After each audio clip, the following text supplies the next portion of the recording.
একটি আয়তক্ষেত্রের ক্ষেত্রফল এখানে দেওয়া আছে এত বর্গ একক এবং প্রস্থ এত হলে দৈর্ঘ্য কত।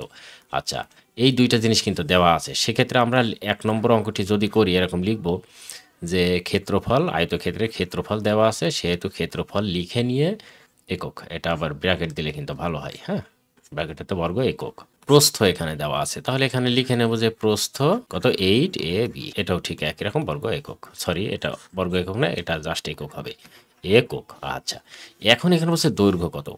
অতএব সরাসরি লিখতে পারি যে দৈর্ঘ্য সমান ক্ষেত্রফল ভাগ প্রস্থ। প্রস্থ যেহেতু এখানে প্রস্থটা এই যে আমাদের দেওয়া আছে প্রস্থটা, ঠিক আছে। এখন এটা ক্যালকুলেশন করলে এর একটা মান আসবে, আমরা মানটা বসিয়ে দিই। ক্ষেত্রফলের মানটা হচ্ছে 64a² B plus 80ab², ab², ওকে। আর নিচে হচ্ছে কত 8ab, এত দেওয়া আছে। কি হবে, যেহেতু প্রস্থ তার মানে এটা একক, ওকে। এখন এটা ক্যালকুলেশন করি আমরা একটু।